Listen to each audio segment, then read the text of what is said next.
1 de octubre, Santa Teresa del Niño Jesús.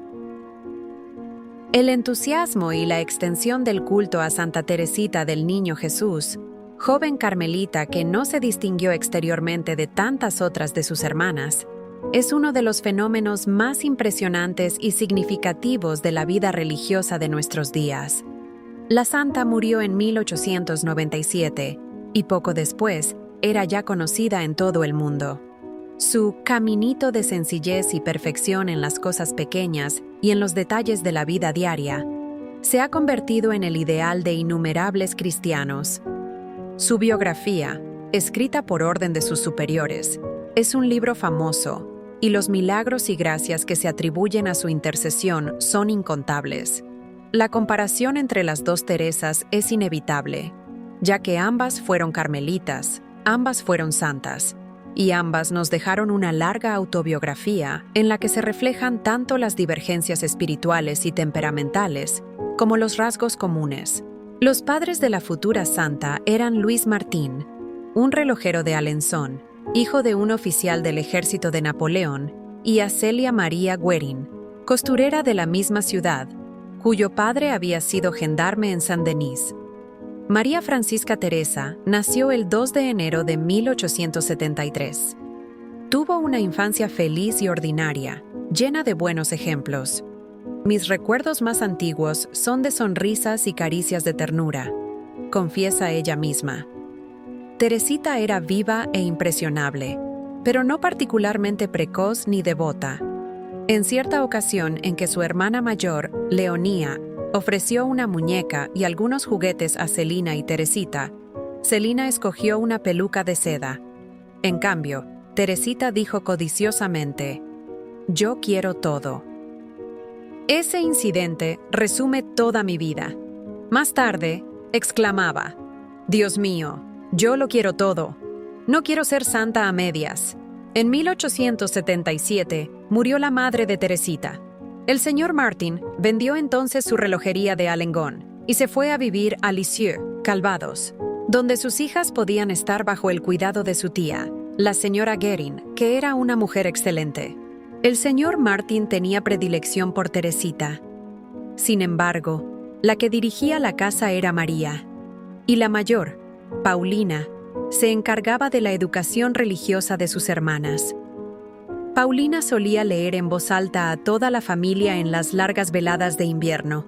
Para ello no escogía cualquier libro de piedad barata, sino nada menos que El año litúrgico, de Dom Guéranger. Cuando Teresita tenía 9 años, Paulina ingresó en el Carmelo de Lisieux. Desde entonces, Teresita se sintió inclinada a seguirla por ese camino. En aquella época, era una niña afable y sensible. La religión ocupaba una parte muy importante en su vida. Un día ofreció un céntimo a un mendigo baldado, quien lo rehusó con una sonrisa. Teresita hubiera querido seguirle para instarle a que aceptara el pastelillo que su padre acababa de darle. La timidez le impidió hacerlo, pero la niña se dijo: «Voy a pedir por este pobrecito el día de mi primera comunión». Aunque ese día de felicidad total tardó 5 años en llegar, Teresita no olvidó su promesa. Se educaba por entonces en la escuela de las benedictinas de Notre-Dame-du-Pré. Entre sus recuerdos de escuela, anota: «Viendo que algunas niñas querían particularmente a una u otra de las profesoras, trataba yo de imitarlas, pero nunca conseguí ganarme el favor especial de ninguna. Feliz fracaso, que me salvó de tantos peligros». Cuando Teresita tenía cerca de 14 años, su hermana María fue a reunirse con Paulina en el Carmelo. La víspera de la Navidad de ese mismo año, Teresita tuvo la experiencia que desde entonces llamó su conversión. Aquella bendita noche, el dulce niño Jesús, quien tenía apenas 1 hora de nacido, inundó la oscuridad de mi alma con ríos de luz. Se hizo débil y pequeño por amor a mí, para hacerme fuerte y valiente. Puso sus armas en mis manos para que avanzase yo de cima en cima y empezase, por decirlo así, a correr como gigante. Es curioso notar que la ocasión de esta gracia súbita Fue un comentario que hizo el padre de la joven acerca del cariño que ella profesaba a las tradiciones navideñas. Y el comentario del señor Martin no iba dirigido especialmente a Teresita. En el curso del año siguiente, la joven comunicó a su padre su deseo de ingresar en el Carmelo y obtuvo su consentimiento. Pero tanto las autoridades de la orden como el obispo de Bayeux opinaron que Teresita era todavía demasiado joven. Algunos meses más tarde, Teresita y su padre fueron a Roma con una peregrinación francesa, organizada con motivo del jubileo sacerdotal de León XIII. En la audiencia pública, cuando llegó el turno a Teresita para arrodillarse a recibir la bendición del pontífice, la joven quebrantó osadamente la regla del silencio y dijo a su santidad: «En honor de vuestro jubileo, permitidme entrar en el Carmelo a los 15 años». El pontífice, evidentemente impresionado por el aspecto y los modales de la joven, apoyó sin embargo la decisión de las autoridades inmediatas. «Entraréis, si es la voluntad de Dios», le dijo, y la despidió con suma bondad. La bendición de León XIII y las ardientes oraciones que hizo Teresita en múltiples santuarios durante la peregrinación produjeron fruto a su tiempo. A fines de aquel año, Monsu Gonin concedió a Teresita la ansiada autorización, y la joven ingresó, el 9 de abril de 1888, en el Carmelo de Lisieux, en el que la habían precedido sus dos hermanas. La maestra de novicias afirmó, bajo juramento, desde su entrada en la orden, su porte, que tenía una dignidad poco común en su edad, sorprendió a todas las religiosas. El provincial Pichón, quien predicó los ejercicios a la comunidad cuando Teresita era novicia, dio el siguiente testimonio en el proceso de beatificación. Era muy fácil dirigirla. El Espíritu Santo la conducía, y no recuerdo haber tenido que prevenirla contra las ilusiones, ni entonces, ni más tarde. Lo que más me llamó la atención durante aquellos ejercicios fueron las pruebas especiales a las que Dios la sometía. La joven religiosa leía asiduamente la Biblia y la interpretaba correctamente, como lo prueban las múltiples citas de la Sagrada Escritura que hay en Historia de un alma. Dado que su culto ha alcanzado las proporciones de una devoción popular, vale la pena llamar la atención sobre la predilección de la santa por la oración litúrgica y su inteligencia de esa inagotable fuente de vida cristiana. Cuando le tocaba oficiar durante la semana y tenía que recitar en el coro las colectas del oficio, solía recordar que el sacerdote dice las mismas oraciones en la misa y, como él, estaba yo autorizada a rezar en voz alta ante el Santísimo Sacramento y a leer el Evangelio, cuando era yo primera cantora. En 1899, Teresita y sus hermanas sufrieron una tremenda prueba de ver que su padre perdía el uso de la razón a consecuencia de 2 ataques de parálisis. Hubo que internar al señor Martin en un asilo privado, en el que permaneció 3 años. Escribió Teresita: «Los 3 años del martirio de mi padre fueron, a lo que creo, los más ricos y fructuosos de nuestra vida. Yo no los cambiaría por los éxtasis más sublimes». La joven religiosa hizo su profesión el 8 de septiembre de 1890. Pocos días antes, escribía a la Madre Inés de Jesús, Paulina: «Antes de partir, mi amado me preguntó por qué caminos y países iba yo a viajar. Yo repliqué que mi único deseo consistía en llegar a la cumbre del Monte del Amor. Entonces nuestro Salvador, tomándome por la mano, me condujo a un camino subterráneo, en el que no hace frío ni calor, en el que el sol no brilla nunca, en el que el viento y la lluvia no tienen entrada. Es un túnel en el que reina una luz velada que procede de los ojos de Jesús, que me miran desde arriba. Daría yo cualquier cosa por conquistar la palma de Santa Inés. Si Dios no quiere que la gane por la sangre, la ganaré por el amor». Uno de los principales deberes de las carmelitas consiste en orar por los sacerdotes. Santa Teresita cumplió ese deber con inmenso fervor. Durante su viaje por Italia, había visto u oído algo que le había hecho abrir los ojos a la idea de que los sacerdotes tienen necesidad de oraciones tanto como el resto de los cristianos. Teresita jamás cesó de orar. en particular, por el célebre ex carmelita Jacinto Loyson, quien había apostatado de la fe.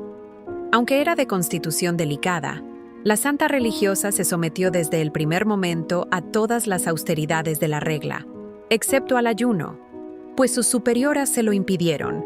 La priora decía: «Un alma de ese temple no puede ser tratada como una niña. Las dispensas no están hechas para ella».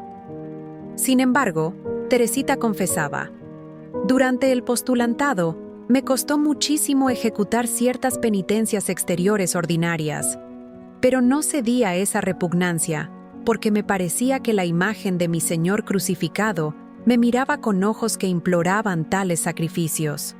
Entre las penitencias corporales, la más dura para ella era el frío del invierno en el convento, pero nadie lo sospechó hasta que Teresita lo confesó en el lecho de muerte. Al principio de su vida religiosa había dicho: «Quiera Jesús concederme el martirio del corazón por el martirio de la carne. Preferiría que me concediera ambos». Y un día pudo exclamar: «He llegado a un punto en que me es imposible sufrir, porque todo sufrimiento me es dulce». La autobiografía titulada Historia de un alma, que Santa Teresita escribió, por orden de su superiora, es un hermoso documento de carácter excepcional. Está escrito en estilo claro y de gran frescura, lleno de frases familiares. Abundan las intuiciones psicológicas que revelan un extraordinario conocimiento propio y una profunda sabiduría espiritual de la que no está excluida la belleza.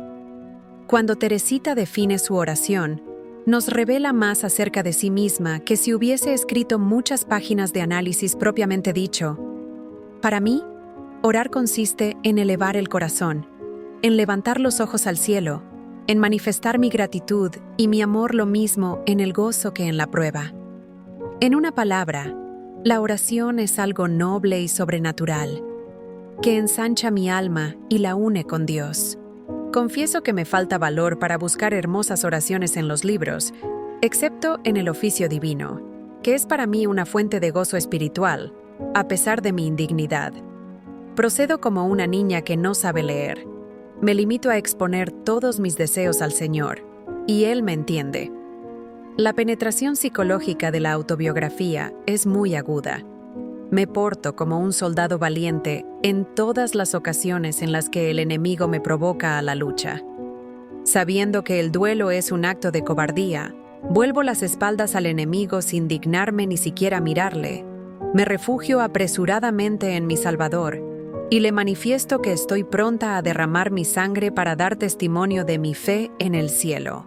Teresita resta importancia a su heroica paciencia con una salida humorística.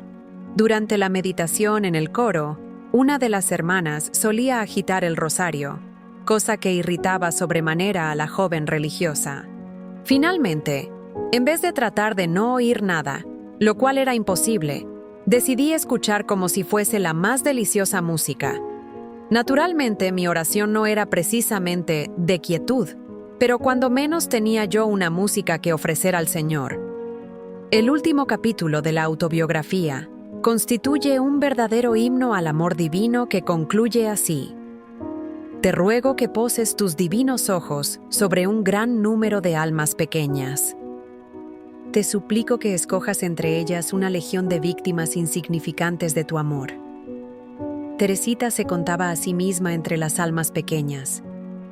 «Yo soy un alma minúscula, que solo puede ofrecer pequeñeces a nuestro Señor». En 1893, la hermana Teresa fue nombrada asistente de la maestra de novicias.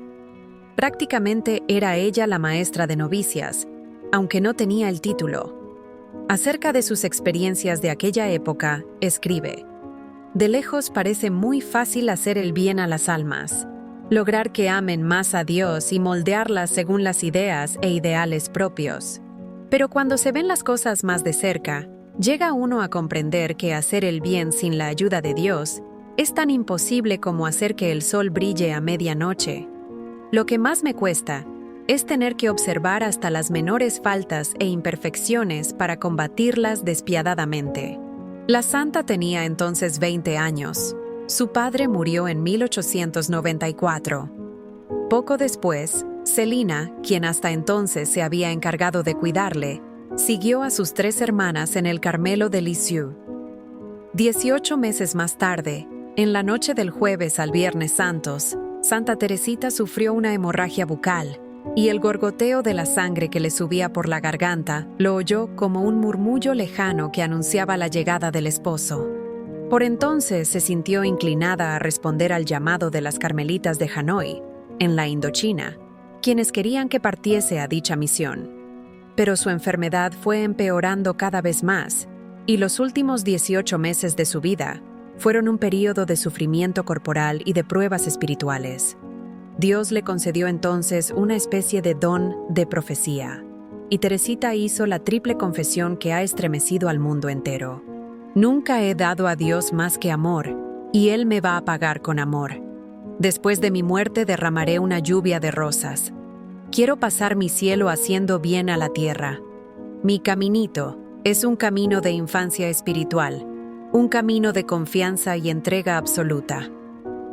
En junio de 1897, la santa fue trasladada a la enfermería del convento, de la que no volvió a salir.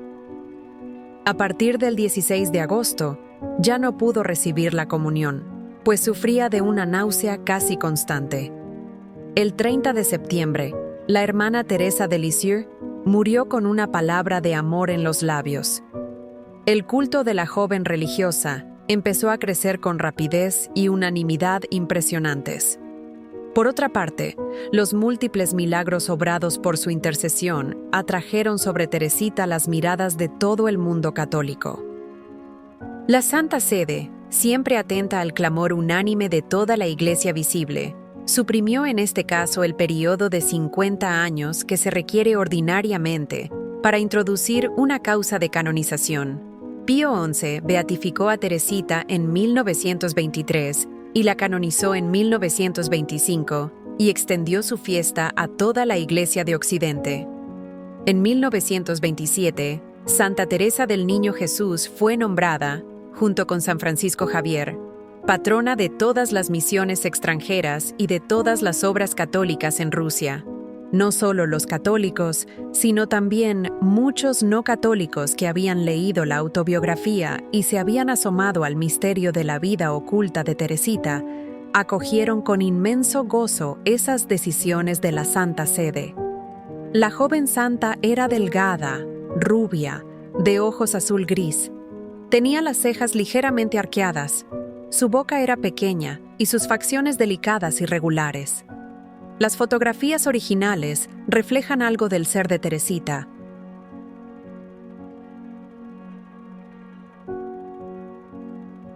En cambio, las fotografías retocadas que circulan ordinariamente son insípidas e impersonales. Teresa del Niño Jesús se había entregado con entera decisión y plena conciencia a la tarea de ser santa, sin perder el ánimo, ante la aparente imposibilidad de alcanzar las cumbres más elevadas del olvido de sí misma. Solía repetirse: Dios no inspira deseos imposibles. Por consiguiente, a pesar de mi pequeñez, puedo aspirar a la santidad. No tengo que hacerme más grande de lo que soy, sino aceptarme tal como soy, con todas mis imperfecciones. Quiero buscar un nuevo camino para el cielo, un camino corto y recto, un pequeño atajo. Vivimos en una época de invenciones. Ya no tenemos que molestarnos en subir escaleras. En las casas de los ricos hay elevadores. Yo quisiera descubrir un ascensor para subir hasta Jesús, porque soy demasiado pequeña para subir los escalones de la perfección.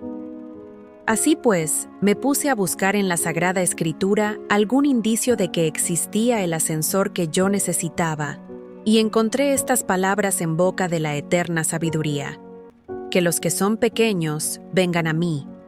Isaías 66:13. Los libros y artículos sobre Santa Teresita son, por así decirlo, innumerables, pero todos se basan en la autobiografía y en las cartas de la santa, a las que se añaden en algunos casos ciertos testimonios del proceso de beatificación y canonización. Estos últimos documentos, impresos para uso de la Sagrada Congregación de Ritos, son muy importantes. ya que permiten ver que ni siquiera las religiosas sometidas a las austeridades de la regla del Carmelo están exentas de la fragilidad humana, y que una parte de la misión de Teresita del Niño Jesús consistió precisamente en reformar con su ejemplo silencioso la observancia de su propio convento.